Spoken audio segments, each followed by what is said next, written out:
Hi guys, it's Jordan. I have my mom with me, and we're going to do a vlog with questions geared towards from a parent's perspective. And first, before I go into the questions, I wanted to just thank everyone for your outpouring of support that I received from my first vlog that I did a couple weeks ago, and I was not expecting that kind of response, and it just was overwhelming. And thank you so much for encouraging me to be that voice for Kabuki syndrome.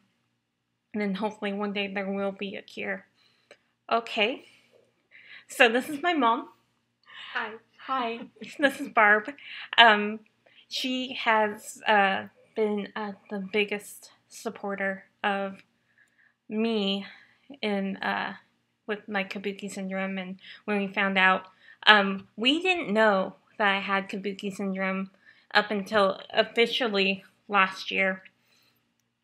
They told me when I was 7 that they told my parents that doctors at UCSF told my parents that they thought I had Kabuki syndrome, but they didn't know anything about it, and there was not a test to prove that Kabuki syndrome, that I had Kabuki syndrome. And so 19 years later, we took that blood work test, and it came out positive. And so that's been our journey. So I'm going to ask her some questions about what does she wish she would have known? What are some hard things? What are some good things?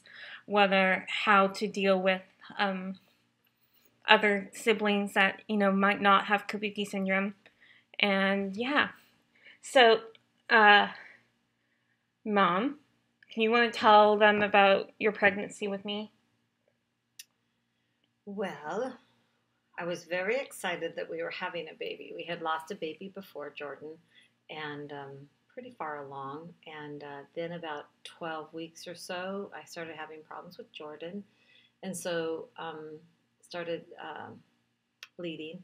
And so they started doing some hormone tests. And what they came up with was that I didn't have the correct amount of hormones to be carrying the pregnancy, so they expected me to miscarry. And so there actually is a miracle in the midst of that. That night when they told us that the pregnancy wasn't viable and that I would lose her dad was praying for me, and he had his hand on my stomach, and he prayed, "Show us a sign of your favor, O God," and that's from the Psalms.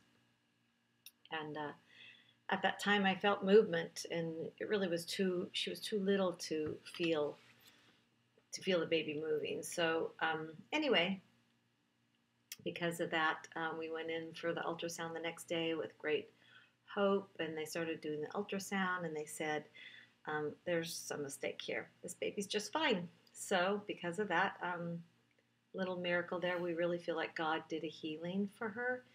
And I think that's why this whole Kabuki scenario has been a little bit off kilter, because they thought she had Kabuki syndrome, but she didn't. She wasn't like a lot of the kids who had Kabuki syndrome. She had just had such a mild case. So because of that, that kind of started our track in raising her, a different way. We didn't want to raise her like she had a disability because we weren't sure that she had it. So why raise her like that? So anyway, I jumped ahead. That's okay. How has Kabuki changed your life as a mom? Kabuki has changed my life since I've known you. It's changed my life because God's taught me how to have more grace. And I think that's a big thing, is knowing that your child is struggling with something that's difficult and being able to have enough grace for them. Dealing with siblings that do not have Kabuki syndrome, that are what society knows as normal or whatnot. How is that with raising? Jordan's the oldest, and she has 2 younger brothers. And the personality of kids all depends, of course, how you raise them. But Mm-hmm. for Jordan, her brother, that's 2 years younger, just has that leader kind of personality. So from the beginning, when Jordan was 4 and he was 2, he was always trying to lead her. So in that realm, we just kind of uh, taught all the kids to look out for each other. You know, no one was allowed to just leave the other one behind. If someone felt left out or alone, that was their sibling's responsibility to come alongside. And so that's what we always told them, to look out for each other. And it wasn't so much that to look out for Jordan because she's different, but to look out for each other because that's your brother or your sister. And I remember you telling me a story that I never knew. When I was a teenager, you would tell my brothers to look after me at youth groups. I never knew that. I always had a hard time defending myself. I still do. I'm a very people pleaser, and welcome to the club. And I got a lot of I experienced a lot of hard stuff. But I'm sure that it would have been more difficult if I didn't have my brothers stepping up and being who they are to me. And so that's something been really cool. Yeah. What's a lesson that you learned from childhood, teenage years? Childhood and then teenage. What's one lesson? That's pretty or a hard. couple. I would say a lesson would be what I kind of said in the beginning of, you know, being a parent. It doesn't, even of a special needs child or a child with no apparent diagnosis, is putting the other person first and making sure that person feels cared for and needed. So I think with a kid with a disability, you just, like I said in the beginning, have to have more grace and have to have more patience. Grace would mean how do I want to say that? Cutting the other person's slack and loving on them. And no, we didn't know you had a disability, really. We just decided to raise you like there was nothing there. And because of that, it brought some hardship, and it also, I think, helped because we just tried to raise you like everybody else. So, but for us, it meant, each child has their gifts and their strengths, and you had incredible gifts that the other kids didn't have. You had a crazy, wonderful memory, and you won all kinds of competitions, and whenever there was anything from memory, you were the one leading the path. So it wasn't like you were so disabled that everybody had to carry you along. It was just realizing what gifts does each child have. You had gifts with memory and with music and remembering words, and your brother, one of your brothers, is gifted with building things, and so you concentrate on that child's strengths. So it was about you and your memory and letting you, playing games with you and you winning everybody or winning a competition or reading, further than anybody else, So it was looking at that child's strengths and highlighting those. Your dad does something with a spotlight. This is a spotlight. So you take the spotlight off of yourself and you put it on that child and whatever that child's wonderful gifts are, you highlight those gifts. So I think that, I don't know. Does that answer anything? No, yeah. Or am I talking in circles? No, absolutely. Schooling.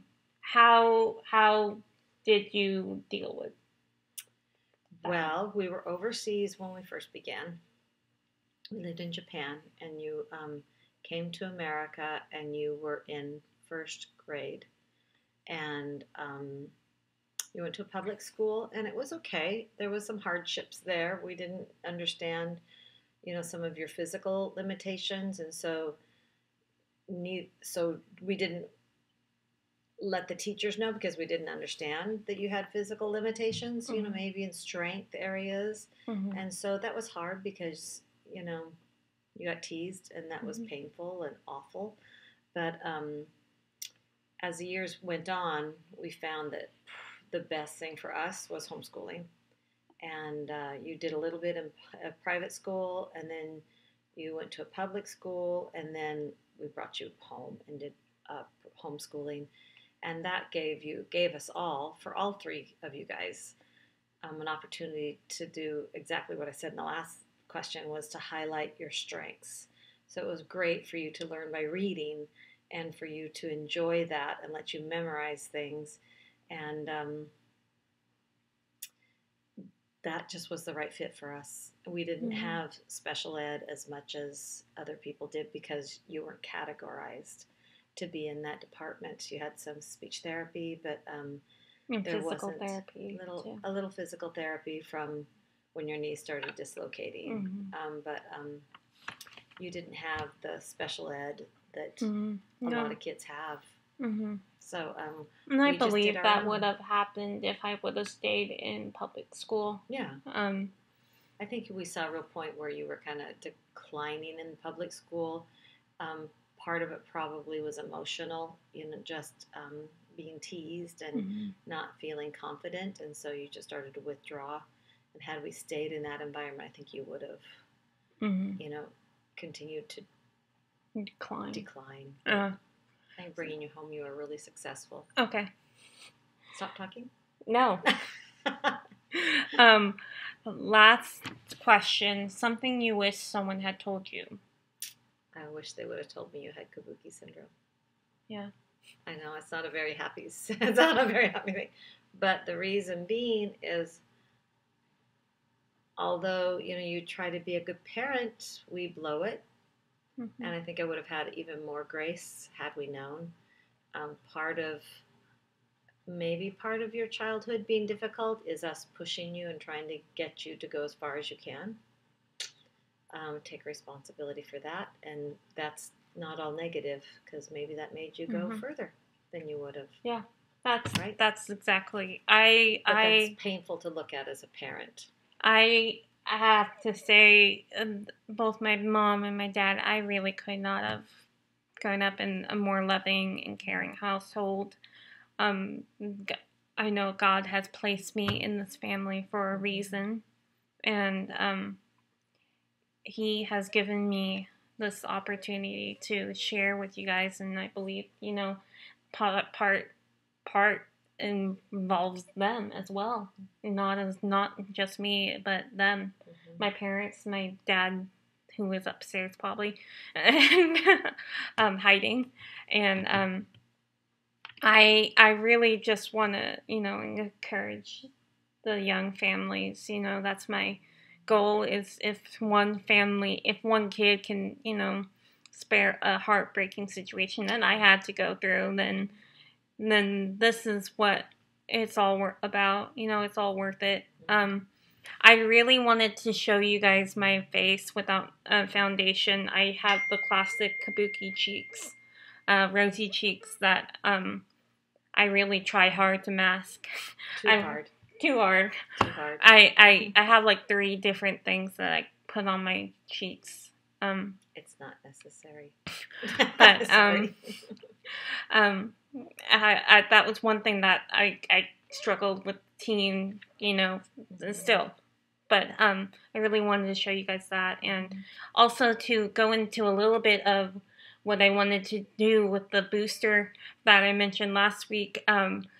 I designed 2 things on booster, a sweatshirt and a t-shirt, and I really want to highlight the word be brave and be inspired, because I believe last year brave was my word of the year, and this year it's been, how can I inspire this person? How can I inspire the next person? Excuse me.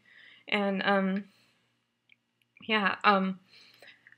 their shirts are $25. Sweatshirts are $32.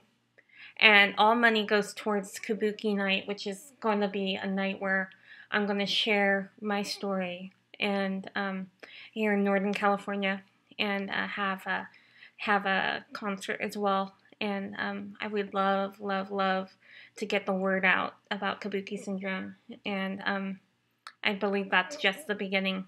And so I would love your support, and just we'll keep you posted on what's happening next. She's actually coming with me to the Kabuki Carnival.